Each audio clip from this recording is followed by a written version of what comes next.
Hello everyone, कैसे हैं आप सब। I hope you all are doing good. और मैं बता दूं, मैं भी ठीक हूँ। भाई ये वीडियो सिर्फ उन लोगों के लिए है, डिस्क्लेमर टाइप है ये, जिनको प्रॉब्लम आ रही है इस चीज़ में कि वो एक सब्जेक्ट को पढ़ते हैं और दूसरे सब्जेक्ट को भूल जाते हैं। उसके अलावा अगर आपको ये प्रॉब्लम नहीं है तो आप इस वीडियो को स्किप कर सकते हैं। दूसरा, ये वीडियो उन लोगों के लिए है जिन्हें एक दिन में 4 सब्जेक्ट पढ़ने हैं, 3 सब्जेक्ट पढ़ने हैं, 2 सब्जेक्ट पढ़ने हैं। अगर आप उन बच्चों में से हो जो एक दिन में एक सब्जेक्ट पढ़ते हैं, आप इस वीडियो को छोड़ सकते हैं। देखो, सबसे पहले ना मैं आपसे सिर्फ अपनी एक प्रॉब्लम जो है वो शेयर करना चाहता हूँ। यार सर, आप भी अब अपनी प्रॉब्लम शेयर करोगे? हमारे पास अपने दुख इतने हैं। नहीं, सुनो तो सही, उस प्रॉब्लम के साथ सॉल्यूशन भी है। देखो क्या है, जब मैं इन चीज़ों को पढ़ रहा था, सब्जेक्ट्स को पढ़ रहा था, सीए फाइनल का सिलेबस, सीए इंटर का सिलेबस बहुत ज़्यादा होता है। जब अपन से इंटर में होते हैं तो अपने कोर्स का सिलेबस ज़्यादा लगता है, और जब अपन फाइनल में होंगे ऑब्वियसली फाइनल का सिलेबस तो ज़्यादा है ही। तो मुझे एक प्रॉब्लम आती थी कि जब भी मैं कोई एक कॉन्सेप्ट पढ़ता था तो दूसरे कॉन्सेप्ट को भूल जाता था, या दूसरे कॉन्सेप्ट कह लो या दूसरे चैप्टर को भूल जाता था। फॉर चैप्टर कह लो, सब्जेक्ट कह लो, कॉन्सेप्ट्स कह लो, कुछ भी कह लो, मैं भूल जाता था एक चीज़ को पढ़ के दूसरी चीज़ को। ये प्रॉब्लम सबके साथ आती है अमूमन। होता नहीं है, दिमाग हमारा भूलता नहीं है इतनी जल्दी, क्योंकि दिमाग को बहुत बचपन की भी बातें याद रहती है। तो ये तो फिर भी कुछ टाइम पहले की बातें हैं, बस उसे हमें लगता है कि हम भूल रहे हैं, ठीक है। और कुछ कुछ चीज़ें हम भूल भी जाते हैं, धुंधली रह जाती हैं, क्योंकि एग्जाम में धुंधली चीज़ें काम नहीं करेंगी। तो अपने को एग्जैक्ट याद होना चाहिए, इसलिए हम चाहते हैं कि हम अच्छे से याद रहे। तो जब ये प्रॉब्लम फेस कर रहा था तो मुझे लगा कि मैं किस तरीके से पढ़ सकता हूँ एक सब्जेक्ट को, किसी भी चीज़ को, इन सब्जेक्ट्स को, इस प्रॉब्लम को कैसे दूर कर सकता हूँ। तो बिल्कुल भी गप बाजी की वाली बात नहीं है, कोई भी फालतू की हवा फल्लेबाजी नहीं है, सीधी सीधी बात बताता हूँ क्या है। मैंने एक ही चीज़ के बारे में सोचा कि जब हम स्कूल लाइफ में थे तो अपन ना बहुत सारे सब्जेक्ट्स पढ़ते थे, 8 सब्जेक्ट पढ़ते थे, 8 सब्जेक्ट्स पढ़ते थे। और हमें ना ये वाली प्रॉब्लम इतनी ज़्यादा नहीं लगती थी, मतलब इतनी ज़्यादा नहीं लगती थी जितनी अब लगती है। और ऐसा इसलिए होता था कि जब आप ट्यूशन जाते थे ना, आपको याद होगा या नहीं होगा, मेजॉरिटी ऑफ द स्टूडेंट्स की बात कर रहा हूँ, सबकी बात, अगर आपका कुछ एक्सेप्शन हो तो ठीक है। हम ना 1 घंटा या 2 घंटे की एक कोचिंग करते थे। 1 घंटे की, वैसे बताऊँ तो 1 घंटा बहुत होता था बचपन में। तो 1 घंटे की एक क्लास लेते थे, फिर दूसरी क्लास लेते थे 1 घंटे की, फिर तीसरी। तो हम ना एक दिन में मल्टीपल सब्जेक्ट्स पढ़ते थे। तो मुझे इसका सॉल्यूशन सिर्फ ये दिखा कि जब मैं बचपन में पढ़ता था तो मुझे इसमें भी यही करना चाहिए। और मेरे हिसाब से मैं कभी भी, डोंट टेक इट एडवाइस, मैंने कभी ये सोचा ही नहीं कि सीए कर रहा हूँ तो कुछ अलग तरीके को बदलने की ज़रूरत है इस वे में। मतलब कहने का तात्पर्य ये नहीं कि सीए आसान है या वैसा, मैं ये कह रहा हूँ चीज़ों को सिंपल रखना। जैसे अपन पहले पढ़ते थे और पॉजिटिव रिजल्ट्स आते थे, वो क्या सीए में डाल के हो सकता है, और सच में होता है।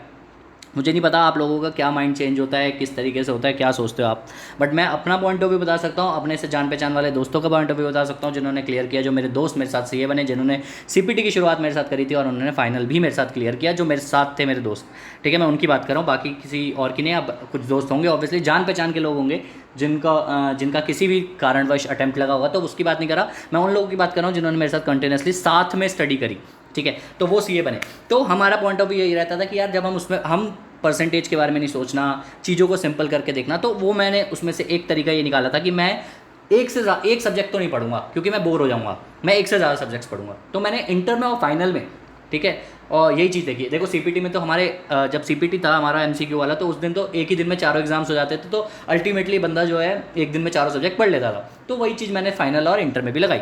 तो ये था एक बेसिक जो मैं आपको बताना चाह रहा हूँ कि मैंने किस तरीके से काम किया और अब इसको दूर कैसे किया। तो इस प्रॉब्लम को सॉल्व करने के लिए जब मैंने ये टेक्निक अपनाई तो इससे 2 चीज़ें दूर हुई। एक, मुझे वो डर खत्म हो गया कि मैं इसको दूसरा सब्जेक्ट भूल जाता हूँ, ठीक है, क्योंकि मैं एक दिन में चारों सब्जेक्ट्स पढ़ रहा था। दूसरा, क्योंकि मैंने एक ही ग्रुप दिया था, एक एक ग्रुप करके देता हूँ मैंने इंटर में भी एक एक ग्रुप करके दिया था और इसमें फाइनल में दिया था। और अप्रॉक्सीमेटली अगर मैं एवरेज बताऊँ तो मेरे 60% से अबव आए थे। मतलब एक रैंकर के, और मेरे मार्क्स अगर आप देखोगे तो रैंक वाले मार्क्स थे इंटर में भी और फाइनल में भी। तो बस मैं बता रहा हूँ कि उस चीज़ ने वर्क किया मेरे लिए, तो शायद आपके लिए भी कर सके, ठीक है। तो ये जरूरी नहीं है कि आप चारों सब्जेक्ट पढ़ो, आप 2 भी पढ़ सकते हो, 3 भी पढ़ सकते हो। जो नीचे मैं आपको जितना भी कुछ बताऊंगा आप उसको उस तरीके से जो है बेसिस पे आप चेंज कर लीजिएगा। तो इसको, एक सब्जेक्ट को जब मैंने करने की सोची थी कि इन तरीके से मैं इसको करूँगा, तो इससे 2 प्रॉब्लम्स जो थे वो सॉल्व हो रहे थे। एक तो मैं भूल नहीं रहा था दूसरे सब्जेक्ट्स के बारे में, एक पढ़ता था तो दूसरा भूलता नहीं था, क्योंकि मैं कंटिन्यूसली चारों सब्जेक्ट पढ़ रहा था और मेरा दिमाग एंगेज रहता था, ठीक है। मेरे को ये रहता था कि सारे चारों सब्जेक्ट्स को इक्वल इंपॉर्टेंस देनी बहुत ज़रूरी है, ठीक है। तो ये जो है मेरे, क्योंकि हमें सब में पास होना है यार, ये वो नहीं है कि तुम 3 में हो गए तो 1 में पास नहीं हुए तो चलेगा, ठीक है। तो चारों को इंपॉर्टेंट सब्जेक्ट जो है इंपॉर्टेंस मिल जाती थी। तो अब मैं बताता हूँ कुछ बेसिक्स इस वीडियो को स्टार्ट करने से पहले जो आपको ध्यान में रखने होंगे। एक बार बार मैं वर्ड यूज़ करूँगा, मेन सब्जेक्ट या नॉन मेन सब्जेक्ट। जब आप अपनी कभी भी कोई बंदा 4 सब्जेक्ट पढ़ता है या 2 सब्जेक्ट पढ़ता है या 3 सब्जेक्ट पढ़ता है या 1 पढ़ता है तो उसके लिए वीडियो ही नहीं है। तो उसको ना ये डिसाइड करना ज़रूरी होता है कि अभी वो 15 दिन कौन से 2 सब्जेक्ट्स को इंपॉर्टेंस देगा, मतलब कौन से 2 सब्जेक्ट्स मेन रखेगा। तो मैं इस पूरे वीडियो के लिए फॉर एग्जांपल मैं ये बोलता हूँ कि मैं एफआर के सब्जेक्ट को मेन रखता हूँ और दूसरा एक थ्योरी का सब्जेक्ट पकड़ लेते हैं जैसे कि लॉ, ठीक है। तो एफआर और लॉ एक साथ पढ़ूंगा और ऑडिट और एसएफएम एक साथ पढ़ूंगा और ये मेरे नॉन मेन सब्जेक्ट रहेंगे, ठीक है।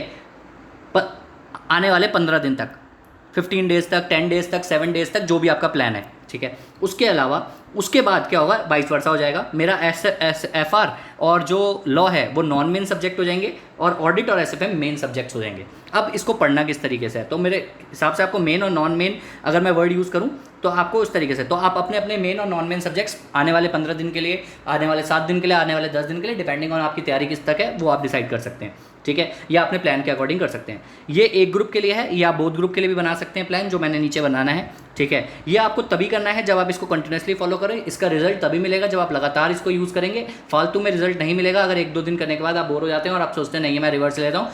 इसको स्टार्ट ही तभी करना जब आपको लगे कि मैं ये कर सकता हूँ, मेरे से हो पाएगा। बहुत ईजी है, उल्टा 7 से 8 घंटे में पूरा अच्छे से पढ़ाई हो जाती थी मेरे को टेंशन रहती नहीं थी। लास्ट इफ़ एनी अदर, अगर आपको कुछ और मेथड रिजल्ट्स दे रहे हैं अच्छे, मतलब आपने इंटर में एक सब्जेक्ट पढ़ के या कुछ और तरीका यूज़ करके आपने अच्छे मार्क्स स्कोर किए हैं, तो आप इसको इग्नोर करिए। वही चीज़ करिए जो आपकी बहुत सारे लड़कों के साथ उनकी क्रश करती है या लड़कियों के साथ उनके क्रश करते हैं, ठीक है। तो इसमें ऐसा कुछ नहीं है, तो वही इग्नोर करना है आपको। इस पूरी वीडियो को आपको आगे नहीं सुनना है। फिर भी आप यहाँ तक आए हैं तो आगे सुन लीजिए, और चाहते होंगे इसलिए आप आए हैं, तो अब सुन लेते हैं। चलो फटाफट से देखो क्या होता है। आपने मेन और नॉन मेन सब्जेक्ट ले लिया, अब आपको क्या करना है। जैसे फॉर एग्जांपल मैं एफआर कर रहा हूँ, ठीक है, मैं इस पूरी वीडियो के लिए एफआर मान के चल रहा हूँ। मैं क्या करूँगा, मैं सुबह 5:30 बजे उठूँगा। 5:30 बजे उठूँगा नहीं, 5:30 बजे मैं पढ़ने बैठ जाऊँगा। अब 5:30 बैठो 6 बैठो वो आपकी मर्जी है। मेरे हिसाब से तो 4:30 5 ऐसे बैठना चाहिए, क्योंकि जितनी जल्दी उठोगे उतना ज़्यादा फायदा रहता है, ठीक है। ये उन लोगों के लिए है जो सुबह उठते हैं। जो रात में पढ़ते हैं वो अपने टाइम्स को सुटेबली इसमें चेंज कर सकते हैं, ठीक है, क्योंकि उनका पीक पीरियड रात में होता है। जो मॉर्निंग में पर्सन होते हैं उनका पीक पीरियड मॉर्निंग में होता है। तो आपको सबसे पहले मेन सब्जेक्ट करना है जो आपने उठाया है। फॉर एग्जांपल एफआर उठाया तो एफआर आपको करना है, या एसएफएम उठाया तो एसएफएम आपको करना है, ठीक है। मैं उन लोगों में से ठीक है, तो मैं उन लोगों में से था जो सुबह उठते थे, तो मैंने आपको उस हिसाब से बता दिया। 5:30 उठे, मेन सब्जेक्ट को उठाया।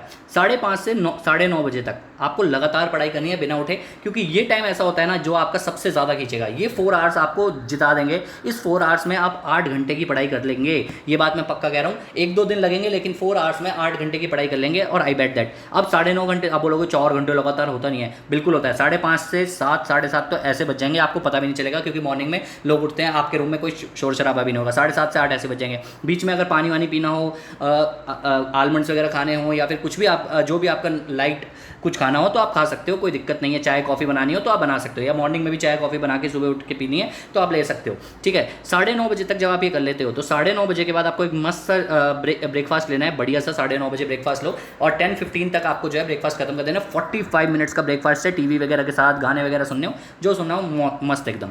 उसके बाद 10:15 के बाद 10:30 में बंद हो, टेबल पे बैठते बैठते 10:30 हो जाएंगे, बुक्स वगैरह निकालते सब कुछ करते हुए। 10:30 से 1 PM तक, 10:30 से 1 PM तक, आई रिपीट 10:30 से 1 PM तक आपको क्या करना है। 10:30 से 1 PM तक आपको नॉन मेन सब्जेक्ट करना है। नॉन मेन सब्जेक्ट का मतलब हो गया जिस पे आपको ज़्यादा टाइम नहीं लगाना। ये 10:30 का 11 भी हो सकता है, कोई दिक्कत नहीं है। यहाँ पर अगर आपका ब्रेक ज़्यादा हो जाए, ये अगर आप 6 बजे उठ रहे हो तो यहाँ पर थोड़ा बहुत चेंज हो सकता है, वो आप अपने हिसाब से देख लेना। बस अप्रॉक्सीमेटली मैं बता रहा हूँ 10:30 से 1 तक आपको नॉन मेन सब्जेक्ट करना है। नॉन मेन सब्जेक्ट बोले तो या तो एसएफएम कर लिया, मैंने अपने एग्जाम्पल्स के हिसाब से बता रहा हूँ, एसएफएम कर लिया, ऑडिट कर लिया, जिसमें भी आपको कम डर जो है वो डर बहुत ज़्यादा है उसको पहले कर लो, उसको ज़्यादा टाइम दो, ठीक है। फॉर एग्जांपल बच्चे ऑडिट से बहुत डरते हैं, तो आपको क्या करना है 10:30 से 1 तक या 11 से 1 तक, जैसा भी आपको ठीक लगे, आपको क्या करना है ऑडिट कर लेना है, ठीक है। ये मेरे एग्जांपल्स के हिसाब से, और वो जब आप चेंज करोगे तो वाइस वर्सा वो बदलता रहेगा, ठीक है। तो ऑडिट कर लिया। अब 1 बजे के बाद आपको आराम से लंच वगैरह करना है। 2:30 से 3 बज जाएंगे, जो भी आपको नहाना है, या सुबह नहा लो, या जब भी आपको नहाने का टाइम इन्हीं में निकालना पड़ेगा, ठीक है। अब 2:30 बज जाएंगे या 3 बज जाएंगे, जैसा भी आपका रहेगा। उसके बाद आपको बैठना है और उसके बाद आपको मेन सब्जेक्ट लेके बैठना है 2, मेन सब्जेक्ट 2। जैसे मेरे एग्जांपल में लॉ था मेन सब्जेक्ट, तो आपको लॉ पढ़ना है, या फिर अगर आप एसएफएम करना चाह रहे हो तो एसएफएम कर लो, जैसा भी आपका जो भी आपका मेन सब्जेक्ट चल रहा है, on the basis of that आपको वो करना है। मेन सब्जेक्ट करते हुए 2:30 बजे से आपको 5 बजे तक करना है, या 3 बजे बैठे हो तो 3 बजे से 5:30 बजे तक, मतलब उस तरीके से आधा घंटा आगे पीछे कर लेना, ठीक है। 2:30 से 5 जब आप इसको कर लोगे, उसके बाद आधा घंटे का ब्रेक लोगे चाय टाइम। चाय कभी भी मैं यही कहूँगा उस टेबल पे बैठ के मत पीना जिस पे पढ़ रहे हो, आराम से अलग से बैठ के रिफ्रेश होकर बालकनी में बैठ लेना, या टीवी के सामने बैठ लेना, न्यूज़ देख लेना, घर वालों के साथ बैठ के कर लेना, बुक्स के बीच में मत रहना, ठीक है। ये बात मैं कह रहा हूँ, आपको अगर वर्क करता है कि नहीं मेरे को तो वहीं बैठना है, मैं बुक के बीच में रहना है, आपकी चॉइस है, ठीक है। इसके बाद आपको क्या करना है, 5:30 के आसपास आपको बैठना है, और जो मेन सब्जेक्ट आप यहाँ पढ़ रहे थे उसी मेन सब्जेक्ट को आपको 1 घंटा और पढ़ना है, 5:30 से 6:30, ठीक है। उसके बाद उसके बाद 1 घंटा निकालना है आपको 7 to 7:45 और 8, जैसा भी आपको लगे, 45 मिनट्स या 1 आवर आपको निकालना है लास्ट का। ये वो पीरियड होता है जहाँ पर आपकी एनर्जी सबसे लो होती है, तो हमेशा वो सब्जेक्ट करना जिसमें आपको बहुत अच्छे से ग्रिप हो, ठीक है। मैं क्या करता था, मुझे लॉ वगैरह बहुत पसंद था, तो मैं शाम को लॉ पढ़ता था, ठीक है। ग्रुप 2 दे रहा था तो मैं पेपर 6D की वीडियोस देख लेता था या खुद से पढ़ लेता था, ठीक है। या फिर अगर मुझे किसी चैप्टर के क्वेश्चंस करने होते थे, जैसे फॉर एग्जांपल पीजीबीपी के 2-3 क्वेश्चंस करने हैं, 1-2 क्वेश्चन करने हैं, वो कर लिए। अगर मुझे लगता था नहीं मैं शॉर्ट समरी रिवाइज करना चाहता हूँ किसी चैप्टर्स की, वो कर लेता था। तो ये जो टाइम है ना, ये 1 घंटा, ये आपको उस सब्जेक्ट को देना है जो आपको बहुत अच्छे से आता है, जिसकी आपको कम टेंशन है। इसको करने के तरीके ये हैं कि आप वीडियो देख सकते हो इस 45 मिनट में 2 की स्पीड पे, 1.5 की स्पीड पे, जिससे कि आपके दिमाग में वो वर्ड्स घूमते रहें। आप खुद से समरी रिवाइज कर सकते हो उन टॉपिक्स की जो आपको मुश्किल लगते हैं, ठीक है। तो हमेशा लास्ट का टाइम आप उसको दे सकते हो। इस तरीके से 4 सब्जेक्ट एक दिन में हो सकते हैं, और सच बता रहा हूँ, मैं शर्त लगा के कह सकता हूँ आप भूलोगे नहीं, आपको वो प्रॉब्लम खत्म हो जाएगी। कैसे भूलोगे, एक बात बताओ ना, बच्चों को प्रॉब्लम आती है ऑडिट ऑफ फिस्कल एंटिटीज़ में, ठीक है, इंश्योरेंस कंपनी का ऑडिट में, बैंक ऑडिट में। जब मैं रोज 1 घंटा या 1.5 घंटा या 2 घंटा पढ़ रहा हूँ उस सब्जेक्ट को, कैसे भूल सकता हूँ। हर तीसरे या चौथे दिन या 5वें दिन आप देखोगे कि वो चैप्टर दोबारा घूम के आपके पास आ जाएगा किसी ना किसी तरीके से। इस तरीके से मैंने एज अ पर्सन, मेरे दोस्तों ने जिनके साथ मैं पढ़ता था, बात करता था, हम लोगों ने इस तरीके से इसको स्टडी किया था। मैंने ये किया हुआ है, बहुत लोगों ने किया हुआ है, आपको अभी भी बहुत लोग करते होंगे, ऑब्वियसली मैं सबको थोड़ी जानता हूँ, तो बहुत लोग करते होंगे जो 2 या 3 सब्जेक्ट या 4 सब्जेक्ट्स पढ़ते होंगे।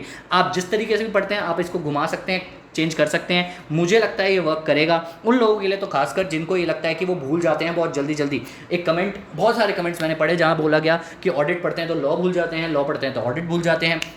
तो ये चीज़ जो है प्रॉब्लम सॉल्व कर सकती है। अब आपको लगेगा सर ये तो बहुत बल्कि हो जाएगा, इतना कौन थ्योरी पढ़ेगा, दिन में भी थ्योरी शाम को भी थ्योरी। तो इसलिए तो बोलता हूँ समरी बनाओ, अपने वॉइस नोट्स बनाओ, उस 1 घंटे में अपने वॉइस नोट सुन लो, वीडियो सुन लो यार, यूट्यूब पे सबकी वीडियोस अवेलेबल हैं, हर चैप्टर की समरी वीडियोस हैं। मैं मानता हूँ कुछ टीचर आपको पसंद नहीं होंगे, लेकिन सुनने में क्या जाता है, आपके माइंड में वो चीज़ें घूमेंगी तो सही, समझ रहे हो, अगर खुद से नहीं पढ़ा जाता तो, ठीक है। एनर्जी उस वर्क नहीं करती, हर रोज़ इतना नहीं रहेगा, लेकिन मैं बता रहा हूँ कि इससे आपके subjects 2 subject 3 subject 4 subject grip पे रहेंगे। आपको वो भूलने की टेंशन, जिन चैप्टर्स में बहुत ज़्यादा मुश्किल है उनको कितनी मल्टीपल रिवीजन हो जाएगी आप सोच सकते हो, ठीक है। लेकिन मैं फिर बोलूँगा, अगर आपके लिए कुछ और वर्क करता है आप सिर्फ उसी को फॉलो करो। इसको आप तभी फॉलो करें जब 2 3 4 सब्जेक्ट एक दिन में आप करते हैं, तो आप इस तरीके को भी कर सकते हैं फॉलो, इस तरीके से भी अपने सिलेबस को पूरा कर सकते हैं, ठीक है। और एंड टाइम पे सिर्फ मेरी सुन के मैं दोबारा आई रिपीट, मेरी सुन के अपने प्लान में चेंज मत करना, अपने हिसाब से करना। हाँ, इस वीडियो के थ्रू कुछ चेंजेस कर सकते हो, इम्प्रोवाइज कर सकते हो, इंप्रूवमेंट कर सकते हो, प्लीज़ डू दैट, ठीक है। और बाकी जिनको बहुत ही ज़्यादा प्रॉब्लम आ रही थी उनके लिए एक प्रॉपर सॉल्यूशन ओरिएंटेड वीडियो हो सकता है, ओके। हो सकता है अभी एग्जाम्स आ रहे हैं, आपके एग्जाम्स दिसंबर में, किसी के एग्जाम्स मई 22 में होंगे, तो वो भी अगर इस वीडियो को सुन रहा है तो उसके लिए ईजी हो जाएगा थोड़ा, ठीक है। तो आपके अगर दिसंबर में है तो आप कुछ इंप्रूवमेंट करना चाहें तो इसको देख के आप इंप्रूव कर सकते हैं, ओके। बाय, शबा खैर, all the best, take care of yourself and your family.